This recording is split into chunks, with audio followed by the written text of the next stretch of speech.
이 오늘 찬양대 또 참 힘차게 찬양을 해주셨는데, 모든 음악하는 사람들이 가장 신경을 쓰는 것이 내가 음을 정확하게 내느냐 하는 거예요. 음을 정확하게 내느냐. 그래서 많은 경우에 피아노에 음을 맞춥니다. 근데 피아노도 결국은 줄에 따라서 되는 거기 때문에 이게 제대로 음이 안 맞을 수도 있고 이래요. 또 맞춰야 돼. 근데 모든 면에서 음을 제대로 맞춰야 음악이 제대로 되는 겁니다. 이게 안 맞아지면 전체적으로 음이 다 처질 수도 있고 다 또 공중에다 뜰 수도 있고 제대로 아름다운 소리를 내지 못합니다. 그래서 모든 음악에 반드시 첫 출발점으로 반드시 필요한 게 뭐냐면 튜닝 포크라고 하는 겁니다. 튜닝 포크. 여러분 보셨을지 모르겠어요. 길게 이 포크처럼 됐지만 두 줄로 이렇게 돼서 하나를 뭉쳐서 이걸 소리를 내면 언제나 A 소리를 내는 겁니다. 그래서 피아노를 맞출 때도 그거 하고, 특히 바이올린 하는 사람들, 첼로 하는 사람들, 그 음을 제일 먼저 튜닝 포크에 음을 맞춰야 합니다. 모든 것을 그래서 그 튜닝 포크라고 하는 것이 잡아줘요. 거기서부터 모든 음을 만들어 갈 수 있습니다. 그러니까 다 정확한 기준이 어디냐, 모든 것이 다 움직일 수 있는 상황에서 잡아주는 하나, 이것을 튜닝 포크라고 하는데, 이런 면에서 우리의 모든 삶을 잡아주는 튜닝 포크는 뭐냐, 이겁니다. 우리의 삶을 잡아주는데, 특별히 언제나 우리는 불확실성의 사회에서 살고 있습니다. 이 세상은 모든 것이 불확실합니다. 지금 이 빌립보서를 쓰고 있는 바울도 지금 로마의 감옥에 갇혀 있습니다. 그가 언제 죽을지 살지 모르는 상황에서 이 빌립보서를 쓰고 있습니다. 근데 그때보다도 지금이 훨씬 더 불확실한 시대에 우리가 살고 있는 겁니다. 우리가 한 세대 전에, 아니면 50년 전에 우리가 농경사회일 때는 그래도 사회가 안정이 되어 있어요. 근데 지금 훨씬 더 경제적으로 여유가 있게 된 이 세상에 살면서 더 사람들이 행복하지 않고 있는 건 뭐냐면, 물론 관계의 면에서 우리가 충분히 누리지 못하는 면이 있고, 또 하나의 면이 모든 것이 불확실해요. 불안해. 오늘 내가 많은 것을 가졌다 하더라도 이것을 언제 잃을지 모릅니다. 앞으로 쭉 계속 가진다는 보장이 점점 없어지는 사회에 살고 있습니다. 그리고 우리가 조금만 더 넓혀 생각을 해보면, 장소적인 면에서, 그 공간적인 면에서 내 자신은 뭐 오늘이나 내일이나 똑같을지 모르지만 조금만 넓혀보면 내 삶에 영향을 주는 것들이 오늘과 똑같다는 보장이 없고 예상도 되지 않습니다. 우선 가족으로 가면, 우리 가족 중에 누구 하나 이상한 짓 해가지고 보증 하나 잘못 쓰면 온 가족이 문제가 생긴단 말입니다. 조금 더 나아가서 우리 지역, 우리나라 몇 사람이 잘못하면 온 나라가 뒤집혀요. 미국의 대선이 지금은 바로 즉각적으로 우리에게 영향을 미치는 그러한 사회에 살기 때문에 우리가 컨트롤할 수 없는 수많은 것들이 이 세상에 일어나면서, 그리고 그것들이 내게 영향을 미치면서 점점 우리는 불안해집니다. 한 치 앞도 못 보는 거예요. 시간적으로 말해도 당장 가까운 앞의 것은 우리가 어느 정도 예측을 한다고 칩시다. 내일 일, 여러분 내일 무슨 일을 할지 대충 알지 않습니까? 그것도 사실은 모르는 일이에요. 내일까지 살아있을지 어떻게 알아요? 근데 한번 1년 뒤를 생각해 봅시다. 10년 뒤, 20년 뒤를 생각해 봅시다. 여러분은 어디에 무슨 일을 하고 있을 것 같습니까? 이 세상에 존재나 할까요? 시간을 넓히면 넓힐수록, 이 공간적인 면을 넓히면 넓힐수록 아무것도 단단한 게 없어요. 확실한 게 없습니다. 그러한 불확실 속에서 살기 때문에 스트레스가 있고 불안하고, 점점 세상은 빨리 변해가니까 더 스트레스가 쌓여갑니다. 이러한 환경 속에서 우리가 특별히 정말 하나님께 감사할 것은 우리에게 확실한 것들을 주었다 이겁니다. 하나님께서 예수 믿는 사람들에게는 어떤 이 세상의 것이 아무리 움직인다 해도 절대로 움직이지 않는 불변의 사실을 우리에게 주신 것이 있습니다.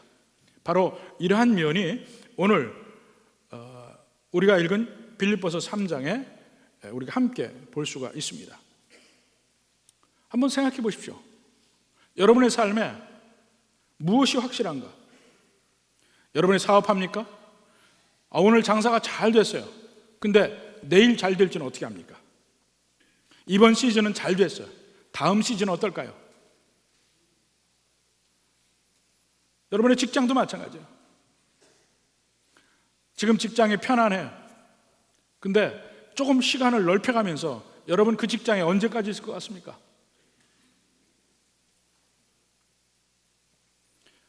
이러한 삶에서 확실한 것 세 가지 면을 오늘 본문에서 볼 수가 있습니다. 자, 오늘 본문에 보면 제일 먼저 20절에 보면 우리의 시민권은 하늘에 있다 그랬습니다.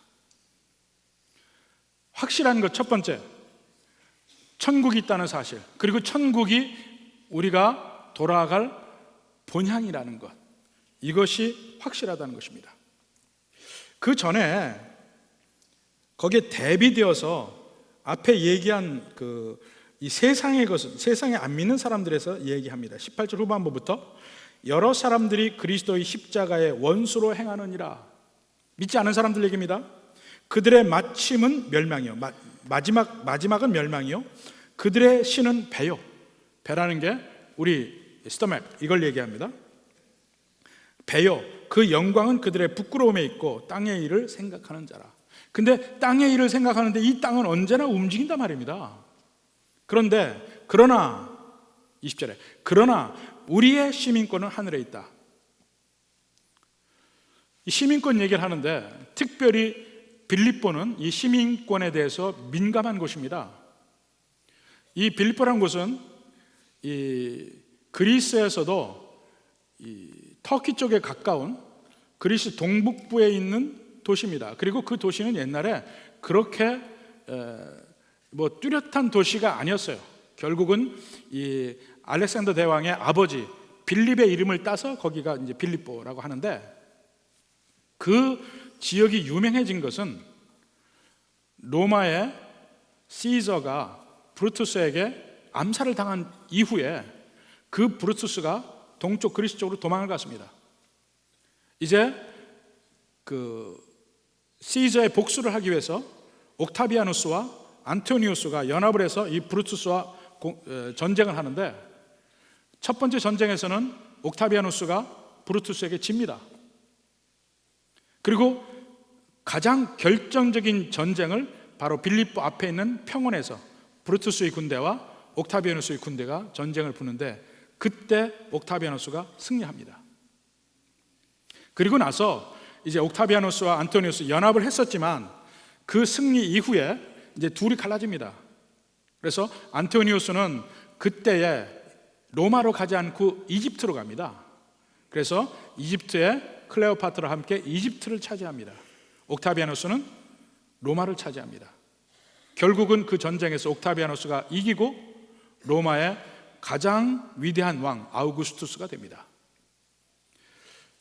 그 옥타비아누스가 빌립보에서의 전쟁 승리를 기념해서 그 빌립보라는 곳을 로마에서 떨어져 있지만 로마의 직할령으로 만듭니다. 근데 로마의 직할령의 특권은 뭐냐면 세금이 없어요. 다른 모든 이 속국들은, 식민지는 다 세금을 내는데 거기는 면세입니다. 거기에다가 이제 평화의 시대가 되면서 군인들이 전부 퇴역을 하는데 그 퇴역한 군인들이 주로 빌립보에 많이 살았어요. 그러면서 그들은 비록 그리스의 변방에 있는 도시지만 로마의 직할령이죠. 거기에 로마의 시민들이 주로 살고 자기들이 로마의 시민권 가진 것을 긍지히 여기고 사는 사람들이 거기에 대부분 모여 사는 곳이에요. 근데 바로 그곳에 우리의 시민권은 하늘에 있다고 얘기합니다. 바로 그 빌립보 교인들을 향해서 그만큼 의미가 있는 것이에요. 로마의 시민권을 최고로 알고 있는 그들에게 아니다, 로마의 시민권이 중요한 게 아니고 천국의 시민권이 정말 중요한 것이다, 이겁니다. 바로 내 시민권이 어디 있느냐 하는 것은 우리 대한민국 국민들은 잘 알지 못해요. 왜냐하면 언제나 한국에 살았고 한국에 나는 대한민국의 국민이고 이렇게 얘기해서 잘 모르는데 외국에 나가보면 압니다. 제가 이제 1981년에 제가 미국을 유학을 갔어요. 유학을 가는데 처음에는 이제 유학생 비자죠. 근데 유학생 비자는 그 미국에서 돈을 벌 수가 없습니다. 직장을 가질 수 없고 사업도 할 수 없고 돈을 벌 수가 없어요. 그러면 바로 이 미국의 입국 목적에 반한다고 해서 추방이 됩니다. 유학생은 오직 학교 안에 있는 일만을 할 수 있게 돼 있어요. 근데 유학생들이 어떻게 그렇게 살 수 있습니까? 그러니까 뭐 한인 가게나 뭐 이런 데서 일을 하는데, 그러니까 불법이에요. 항상 마음에 찜찜한 게 있죠. 그러다가 이제 제가 미국에 정착하면서 미국의 영주권을 땄습니다. 영주권을 따는데 그것도 한 1년 동안 변호사를 사서 이 이민국에 신청을 하고 모든 서류를 다 갖춰서 내야 되고 이런 모든 과정을 거쳐요. 그렇게 해서 결국은 영주권을 땄습니다. 근데 아무것도 아니야. 차이가 별로 없어요. 아무것도 차이가 없는 것 같은데 미국에 사는 이 스테이터스, 내 자격 요건은 완전히 달라진 거예요. 그게 차이가 납니다. 불법으로 있는 사람과 합법적으로 있는 사람 차이가 있고, 또 하나는 영주권을 단 뒤에 일정 기간에 5년 동안 계속해서 미국에 살면 시민권 신청할 자격이 있어요. 그래서 제가 시민권을 딸 수가 있었습니다. 근데 시민권 신청을 안 하고 영주권이 있는 상태로 왔다가 이제 한국에 가게 됐는데, 왜 안 했냐면 한국 국적을 잃는 게 하나 또 싫었고, 언젠가는 내가 한국에 돌아갈 것이라는 생각이 있었기 때문에 그 시민권 신청을 안 했습니다. 그러니까 미국에 살면서도, 미국에 정착을 했으면서도 나는 언제나 한국 사람이고 한국에 돌아갈 거다 이렇게 생각하고 사는 거예요. 거기 있으면서 제일 이제 한국 사람 티가 나는 게 언제냐면 이제 올림픽이 있을 때 막 경기를 하면 미국 응원하는 게 아니고 한국 응원을 하게 돼. 제일 기억나는 때가 1992년도 바르셀로나 올림픽 때. 그때 정말 엄청났습니다. 그 마라톤, 마지막 날 마라톤 하잖아요. 막 하는데 이 마지막까지 황영조 선수하고 일본 선수하고 계속 같이 갔어요. 그때 여기 태어나지 않은 사람도 있을지 모르겠는데 같이 가다가 몬주익이라 바르셀로나에 그 산이 있거든요. 그 산 위로 올라가야 돼. 마지막 스타디움에 그 언덕을 딱 올라가는데 일본 선수가 뒤처지고 황영조 선수가 앞으로 축축축 나가는 거야. 그때 너무 좋아가지고, 근데 그런 경기는 같이 봐야 되겠더라고. 여러 사람이. 혼자 보니까요 어디 풀 길이 없어요. 그래서 온 방안을 막 내가 혼자 휘젓고 다니는데 너무 좋은 거야. 근데 도대체 황영조 선수하고 나하고 무슨 관계예요? 그 사람이 이긴다고 해서 나한테 뭐 10원 한 장 더 들어오는 거 없고 아무런 관계가 없어요. 그런데 좋아. 또 한국에서 안 좋은 소식이 들리면 나도 안 좋아. 한국에서 좋은 소식이 들리면 나도 좋아. 그게 내가 한국 국민이기 때문에 그래요. 예수 믿는 사람이 이 세상에 살면서 안 믿는 사람과 섞여 살지만, 지금 바울이 얘기하는 게 뭡니까? 예수 믿는 사람들, 여러분이 천국 시민이라는 걸 잊지 말라 이겁니다. 천국 시민인 걸 잊지 말라. 우리는 결국은 천국으로 돌아가야 될 사람이고, 이 세상에 살지만 이 세상 사람과는 국적이 달라요. 국적이. 우리의 국적은 천국이고 그들의 국적은 지옥이에요. 전혀 갈 길이 다른 사람들입니다. 이 세상에서 안 믿는 사람들이 무슨 일을 하든 어떤 성공을 하든 이 세상에 어떤 일이 벌어지든 그들의 종착역은 지옥이요. 우리가 이 세상에서 어떤 환난과 어려움이 있더라도 앞날을 우리가 잘 모르지만 그 뒤 마지막 종착역만 알면 돼요. 우리가 기차를 탈 때 어떻습니까? 어디를 가는가 보고 타잖아요. 여기서 서울 갈 때는 별 문제가 없어요. 근데 서울에서 내려올 때 보면 이 종착역이 대개 목포인 게 많습니다. 열차를 보면 KTX 같은 거 보면 목포인데 그 중에 몇 개는 종착역이 광주 송정이에요. 근데 이상하게 광주 송정 가는 걸 타면 좀 마음이 편합니다. 자도 돼. 근데 목포 가는 건 자면 잘못하면 목포까지 가니까 그건 잠을 잘 수가 없습니다. 마지막에 아무래도 좀 긴장을 하게 돼요. 종착역을 알면 훨씬 마음이 편한 거예요. 우리의 종착역, 우리는 하늘의 시민이고 우리의 종착역은 천국이고 천국이 분명히 우리의 영원한 집이라는 것. 이게 지금 현재 시제예요. 우리의 시민권은 하늘에 있다. 계속적으로 진행형. 그러니까 어제도 오늘도 내일도 계속해서 우리의 고향은, 우리의 나라는 하늘이다 이겁니다. 바로 이것이 확실하기 때문에 이 세상에 무슨 일이 벌어져도 우리에게 든든한 게 있다는 겁니다. 바로 이런 면이 우리가 하나님 앞에 감사할 수 있겠어요. 또 한 가지면은 그 천국에 결국은 돌아갈 날이 있는데 그때가 언제냐면 우리의 구세주 예수님이 다시 오실 때, 여기 보면 뭐라 합니까? 거기로부터, 그 천국에서부터 구원하는 자 곧 예수 그리스도를 기다리노니. 예수님이 천국에서부터 올 것을 기다린다. 근데 거기에 보면 예수님이 어떤 분인지가 몇 가지로 나옵니다. 제일 먼저 구원하는 자예요. 구원하는 자. 예수님은 우리를 구원하시는 분이다. 십자가에 못 박혀 돌아가셔서 우리의 죄값을 대신 치르시고 우리를 천국 시민 만드신 분이고, 마침내 이 땅에 오셔서, 다시 오셔서 이 땅에서 여러 가지 믿지 않는 사람들에게 고통과 핍박과 이런 모든 것을 당하는 믿는 사람들을 구하러 오시리라. 우리를 구원하시는 분, 그러니까 이중적이에요.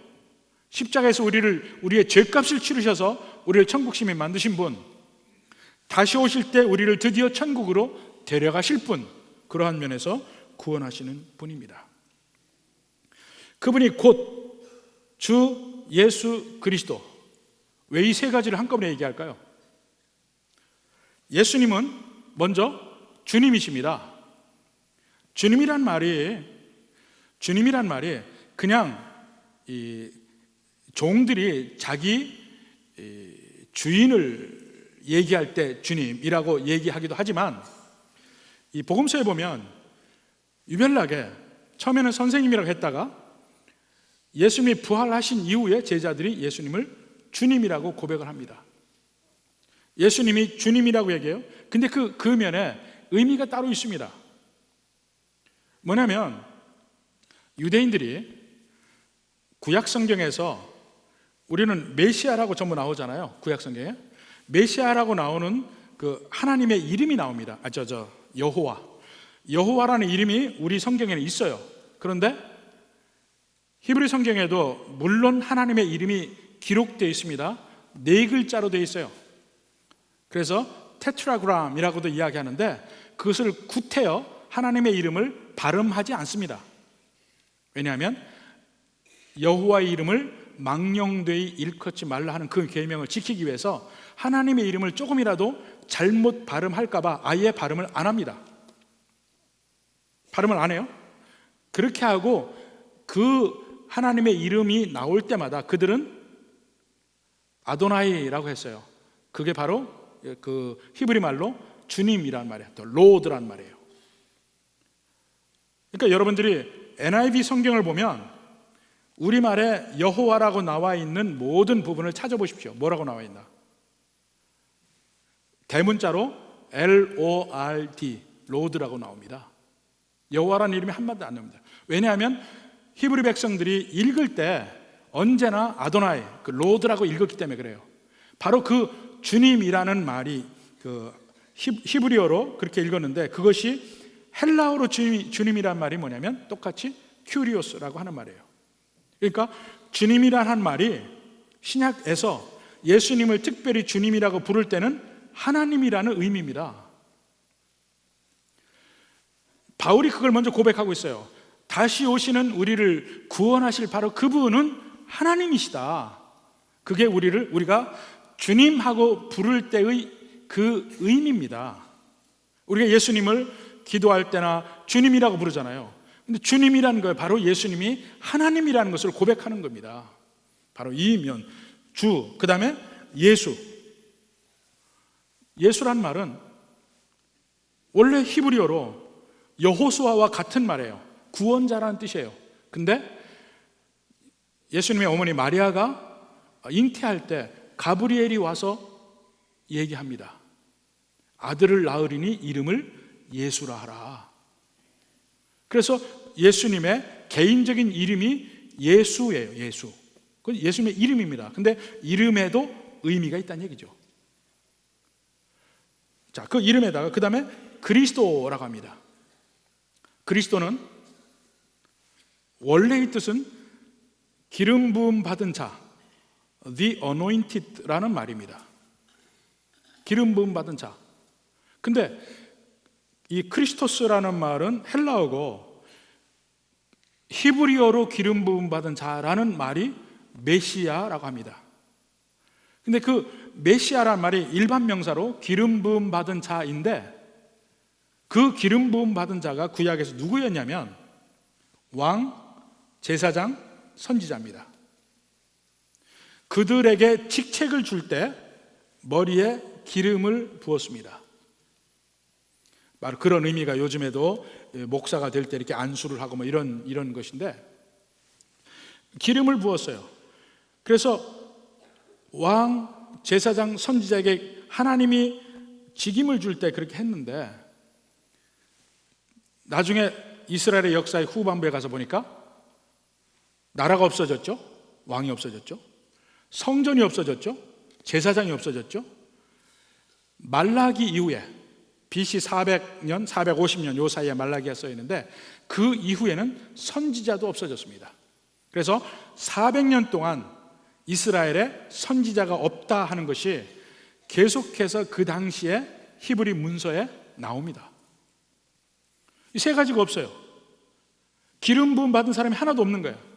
근데 그 이후에 이스라엘에 다시 그들을 구원할 하나님이 세우신 사람이 올 거다. 근데 그 하나님이 어떻게 세웁니까?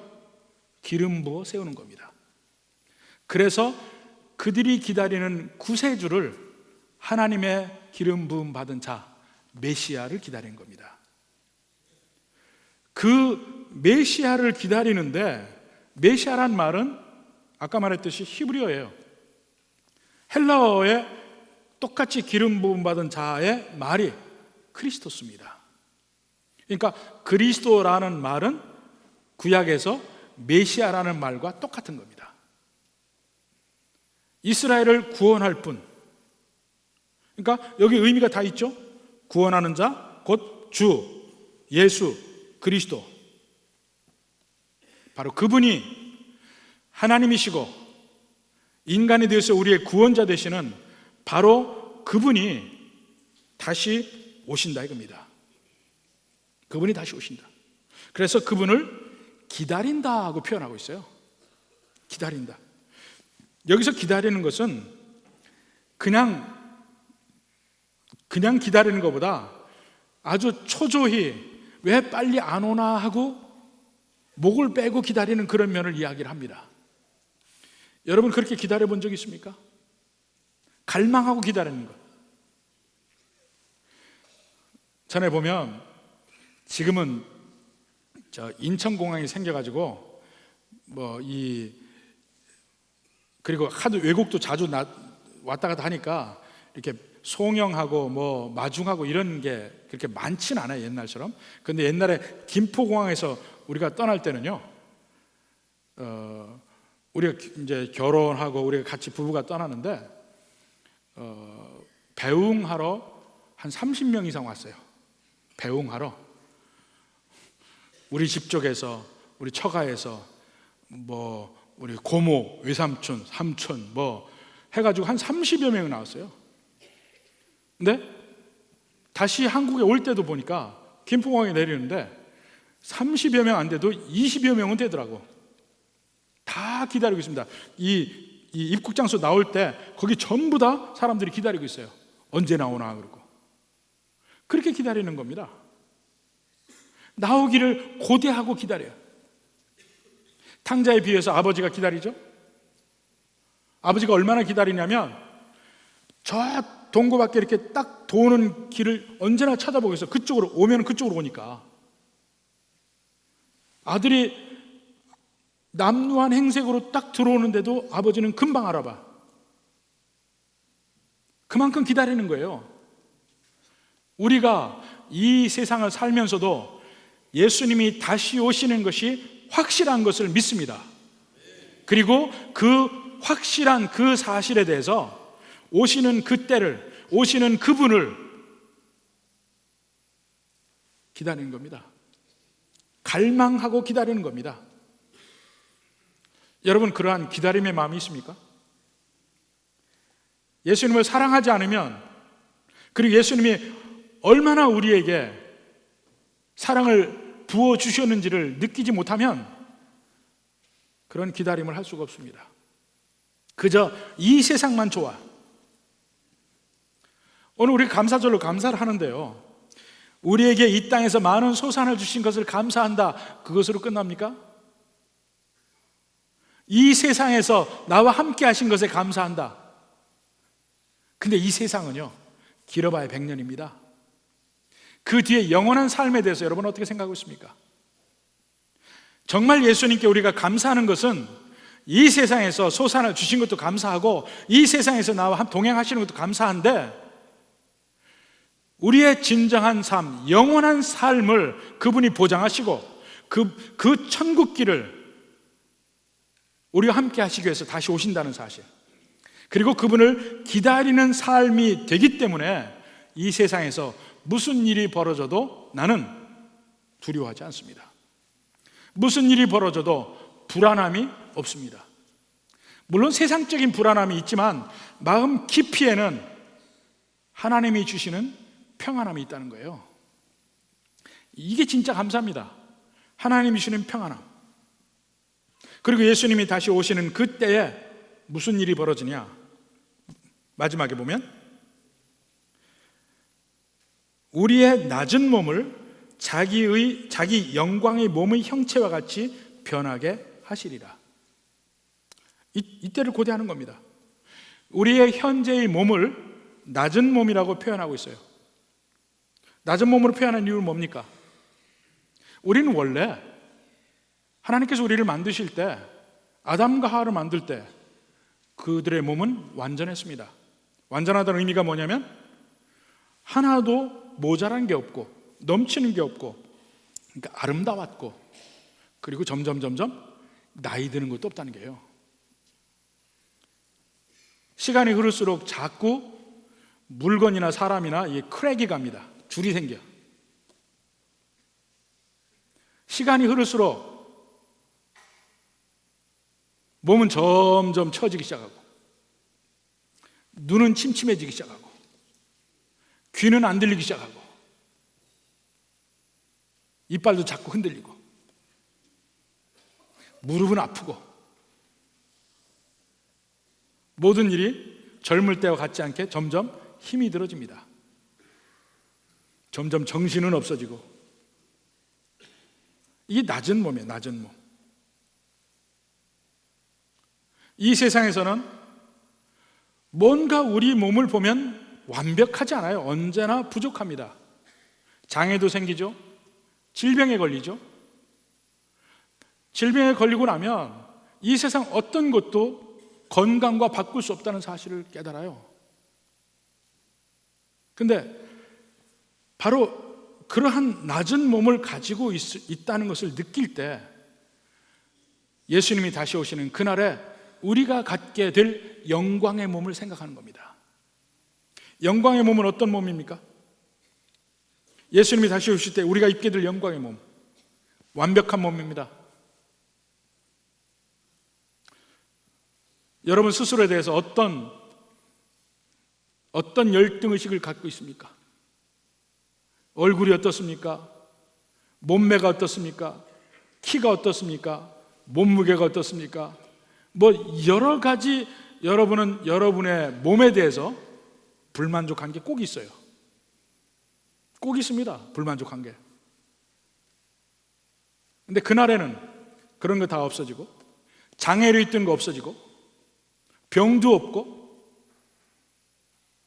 하나님 주시는 기쁨과 건강함과 정말 샬롬의 삶이 있는 천국, 예수님이 오실 때는 거기로 들어간다 입니다. 여기에 대한 확신이 있으면 예수님이 오시는 그날을 기다리죠. 이 땅에 뭘 연연할 게 뭐가 있습니까? 진짜 예수님 믿는 사람은 천국이 있음을 확실하게 알고, 내가 천국 시민임을 알고, 예수님이 다시 오실 때 나는 돌아가리라. 그리고 돌아가는 그날에 이 땅에 있는 모든 어려움, 괴로움, 슬픔, 눈물 다 내려놓고 이제 진정한 샬롬이 있는 바로 그곳을 간다. 이것을 우리가 믿고 사는 겁니다. 여러분 무엇을 믿습니까? 천국에 대한 갈망이 있습니까? 천국 빨리 가고 싶다는 마음 없습니까? 예수 믿는 사람은 바로 그게 있습니다.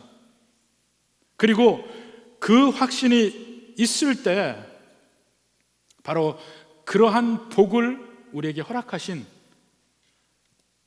우리 주님께 감사를 할 수 있는 겁니다. 오늘 여러분은 하나님께 무엇에 대해서 감사를 합니까?